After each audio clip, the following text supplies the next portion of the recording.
Hello and welcome to Mediumship Matters with me, Hannah Macintyre. I'm such a professional. I had a friend, someone I used to know, probably not really a friend, an acquaintance who used to do voiceovers for the television. And on the day that they were going to do the voiceovers, they would avoid dairy because they didn't want a claggy voice. You, dear listener, I've just eaten half a block of mango and ginger Stilton and I'm drinking a cappuccino. So apologies in advance for the clag. You're so very welcome. So I was looking for inspiration today. I know this one's a little bit late than my normal flow. I've had 2 days with a terrible migraine. Poor me. And it's just shifted enough for me to bounce around like Tigger again and be able to talk to you all. So today's podcast is titled Calling Out the Crap. And it wasn't going to be, because that sounds really harsh. But while I was just making said cappuccino, I was looking out the window and there was a sparrow bouncing around on our garden furniture. And I thought, oh, wow, that's really close to the kitchen window. And it kept coming closer and closer. And I thought, is that spirit sending me a sign? This is amazing. Why is it so close? The feeder's on the other side of the room. How lovely. And I said, Spirit, if that's you, give me a sign. And the sparrow took a shit on my garden furniture. So I was like, okay, that's definitely spirit. Marvellous. So, and there is our title. Now, there's some things that I've been talking about on social media for a while, and I do think that I've touched on this podcast, and maybe some of them I haven't. Who knows? You know I'm brain dead, guys. You know I just float through life. Well, more like a ping pong ball, less like a float. Bang around, ricochet off things, and pop back, and this is what I've learnt. So I wanted to share some things with you today that I think are important to understand in your relationship with the spirit world. And you all know, I hope, you all know that I wholeheartedly and completely believe that you all have the ability to communicate with the spirit world. It's something that is within all of us. It's not given to the gifted ones. It is something that is available to all. And if you're listening to this, you're probably saying, Yep, I think that, I agree with that, or I hope that that's true. And one of the things that people are always asking me is, how did I know that this was my calling, that this was my job? And I don't think it is a calling. Here's an interesting thing for us to explore together today. I don't think it is a calling like we imagine a calling to be. It was something that I wanted to do. It was something that I was interested in. That no matter how much of it I ate, I never got full. The more I learnt, the more I realised there was more to learn. Something I found fascinating, invigorating, enlivening. There's some words for you. Something that brought me a lot of joy, but also a lot of comfort. And it did change me. But I think the idea of callings per se can be a little bit of a disempowerment. I think there are certain things that we are better at than others. I think that you have, I'm a natural talker. I like to talk.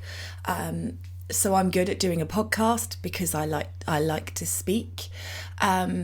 Whereas there are other people who are more artistic than me or more inspirational than me, or there's just so many different things that we're all good at. And of course we come here with those prerequisites in us, those aspects of us here and with us and ready to work with. But there's 100 different things that I could have done with my ability to talk. And so I do believe that my choice and my desires and my passions became part of that. Yeah, It's interesting, isn't it? I've been listening, I'm only partway through to an episode of Superficial Spirit podcast.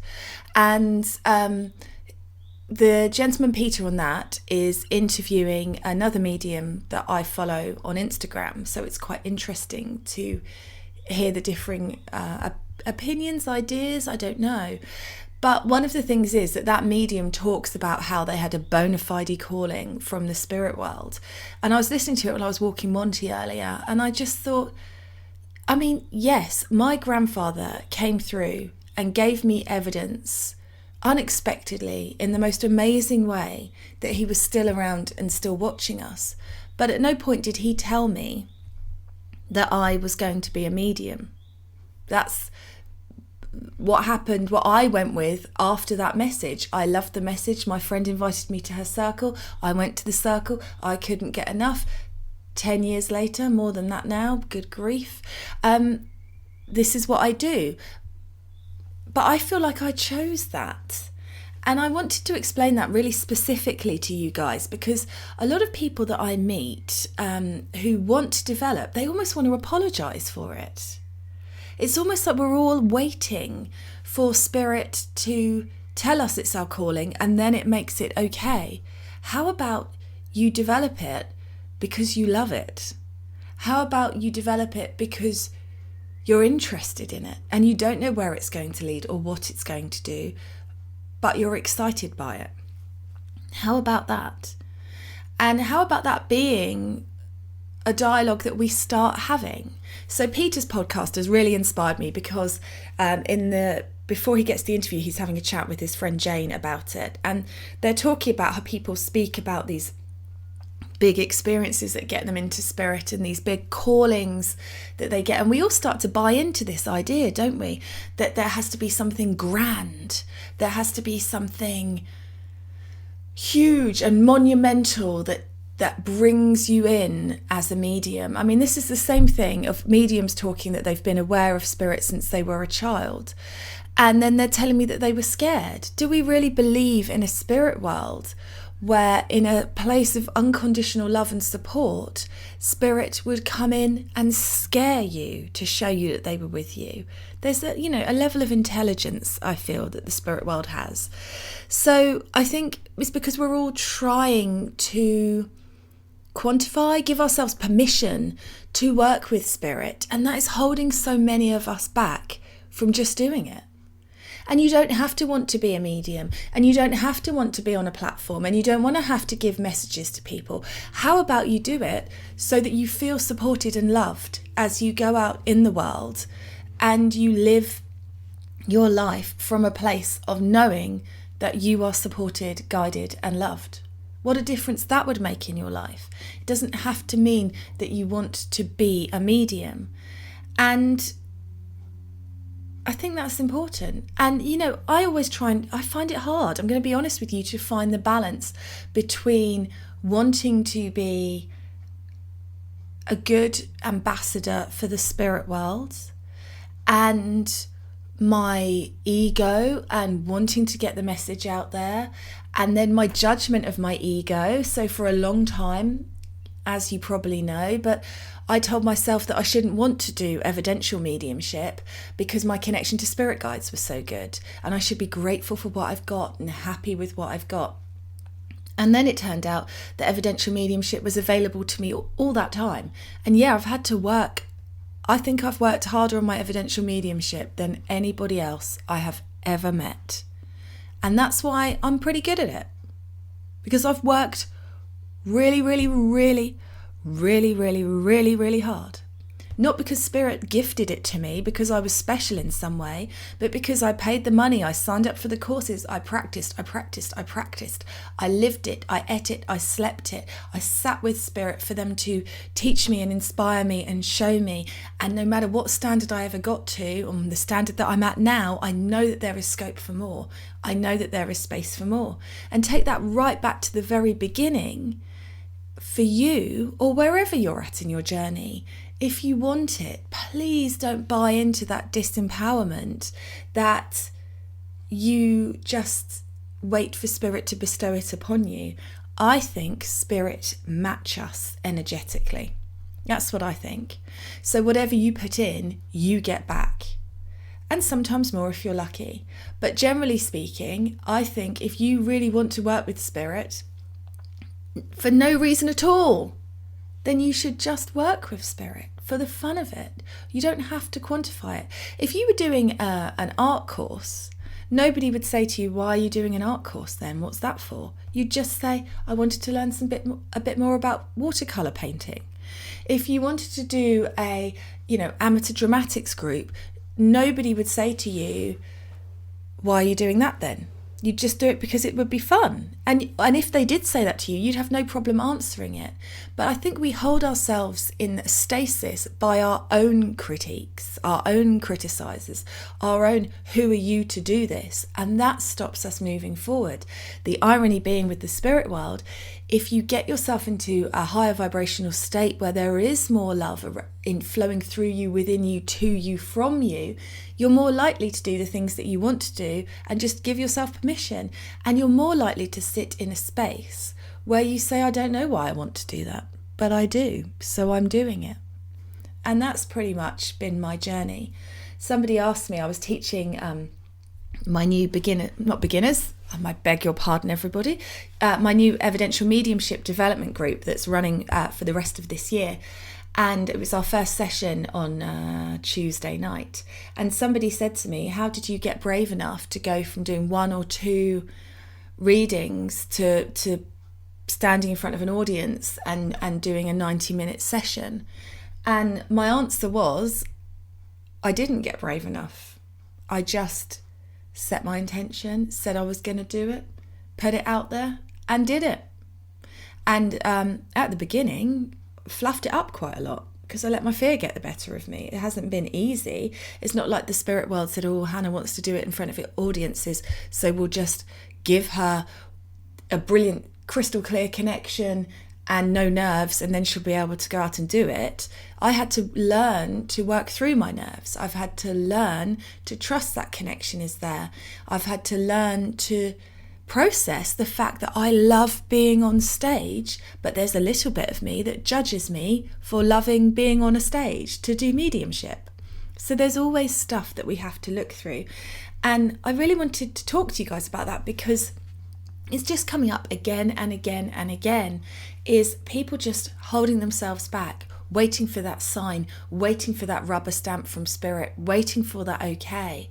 And what if that okay needs to come from you and not from the spirit world? What would you be doing differently? How would you be living your life differently? What changes would you make? What would you say no to? What would you say yes to if it was just about you giving yourself permission? Remembering, of course, that you are spirit. We all are. And that's kind of why I started this podcast, and I'm sure most of you know why, but I'm going to say it again anyway, so enjoy. But there was just so much crap out there. Disempowering crap, disempowering ideas, and fear-mongering going on from other mediums, and I didn't think anybody would really listen. I just knew that I had to take some sort of action to try and balance the scales. And that is how I feel, is that all of that, there's demons out there and spooky stuff out there, which we all know there really isn't. There really isn't. Any good medium that I have spoken to does not believe in demons. I've asked every single one. Nobody believes in them, except for the ones that want the big followings on social media and are propagating the crap, or people who mean really well, but are just stuck in their what they've been taught, and aren't questioning and aren't asking. And it's really important for you to have your own questions for the spirit world that you allow them to answer. And they won't answer them necessarily in voice form. You won't necessarily hear the words, but they will get the answer to you if you ask and wait to receive it. And by wait to receive it, I mean carry on with your day, not sit there waiting, drumming your fingers on a desk, being bored. So there's a lot of disempowering misinformation out there. And I'm feeling quite blunt today, so I'm going to be quite blunt in this podcast. If I tell you that you can communicate with spirit yourself, that you can have the relationship with the spirit world that I have with the spirit world, then you don't need me, do you? And if you don't need me, that's a big hole in my business plan. But that's okay, because my relationship with spirit is such that I trust that it will all work out the way it's supposed to. And that's part of the reason that I still work 2 days a week in a non-spiritual job, so that I can keep that balance between my integrity and what I want to say, and not be in a place of needing it to pay the bills. And I think that's something that we have to sort of understand. There's a lot of mediums out there that need you to sign up with them. They need you to join their, oh God, pyramid bloody sales scheme. Let me tell you this right now, guys. Never, ever, ever have I ever, never ever, getting the message? Never. Dropped into somebody's DMs.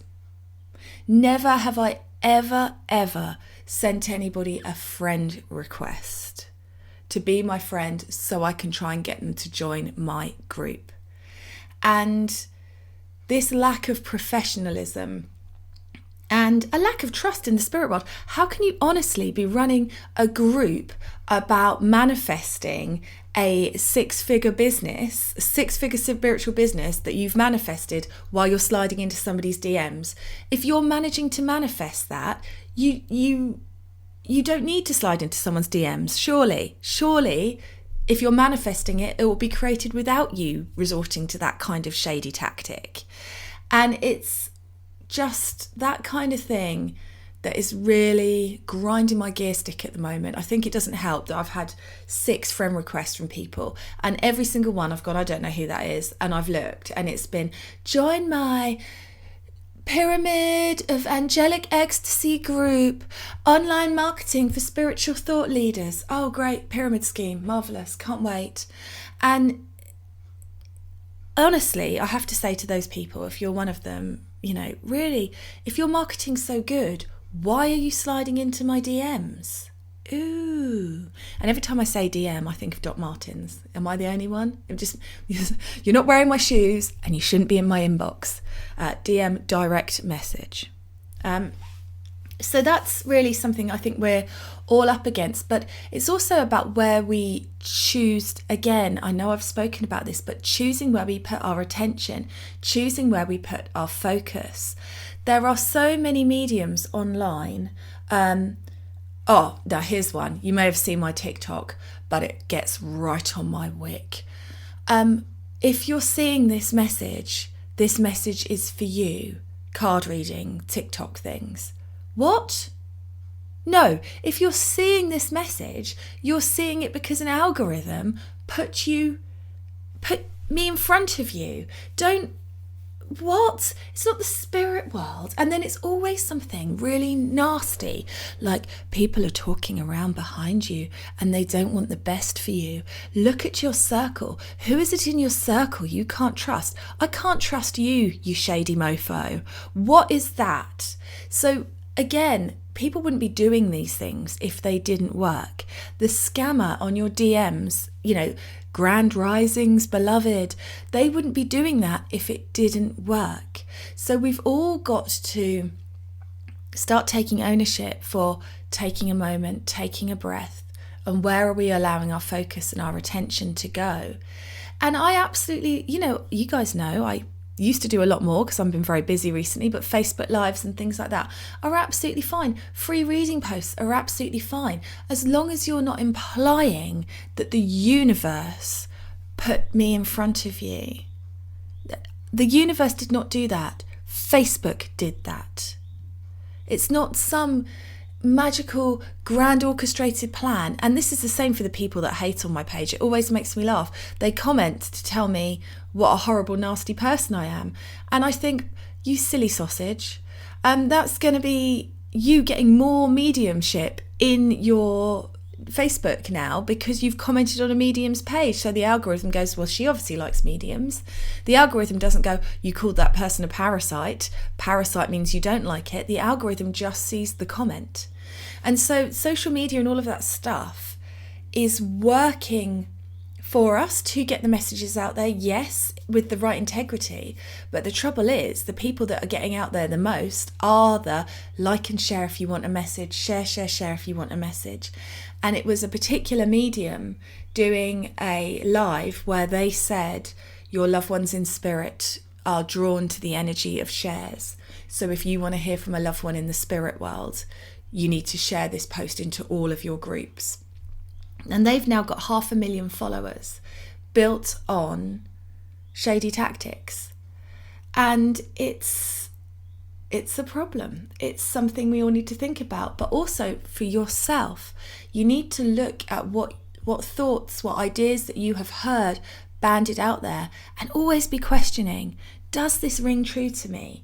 Does this sound like the spirit world to me? Or does this sound like people to me? And finding that balance, and really look again, because it will be creating barriers and boundaries in your energy. As I said earlier, my one was greed. I didn't think I could do evidential mediumship because I had such a good connection to spirit guides and such good messages. Who was I to ask for more? Oliver Twist. You know, that's just so rude. I should be grateful. And I was grateful. But asking for more didn't mean I wasn't grateful. It just meant that there's something about irrefutable proof of the spirit world that I particularly love. I love when you say to somebody, your nan lost all of her teeth from eating boiled sweets. And they go, yeah, she did. Or, I don't know, there's just something about bringing that person back into the physical for a moment, even though obviously they're not physical, but just bringing their presence through in that moment for people, that absolutely is my complete passion.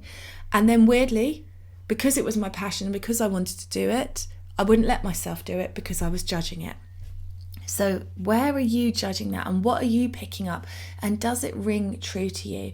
And if the spirit world of unconditional love and unconditional support really wanted to get a message to you, would that message be someone's talking behind your back? Would it? Or would it be, we love you, you can do this, anything you want to do, you can do, so what do you want to do? And if you don't know what you want to do, why aren't you focusing on that? Spend some time, allow yourself to open up to your own potential, allow yourself to dream, allow yourself to hope. When you sit in that energy, what does your life look like? What do you want? If you haven't given up hope and you haven't told yourself that where you are currently is the only space that is available to you, what does that mean for you? What is available to you? So that's kind of what I wanted to talk about today. I don't know why. There must be a lot of you out there who are holding yourselves back, waiting for the spirit world to give you a sign. And if you're really lucky, a sparrow will come and crap on your garden furniture that you've just cleaned too. And you can say, thanks, Spirit. That's just what I was looking for. But in a funny kind of way it is. Because Spirit always make me laugh. They're not serious at all like I thought they were going to be. So call out your own crap. What are you holding on to? Where are you stopping yourself because you think you're not good enough, or you don't deserve it, or that's not how your life works? And what are you buying into? And where are you allowing your focus and your energy and your intention? And go from there. Go from there. Just open up. They are with you. So thank you very much for listening. Let me know your thoughts, as always, podcast@hannahmedium.co.uk, and drop me over your questions as well, because I love to answer them. And I will catch up with you all again really soon. Have a great week.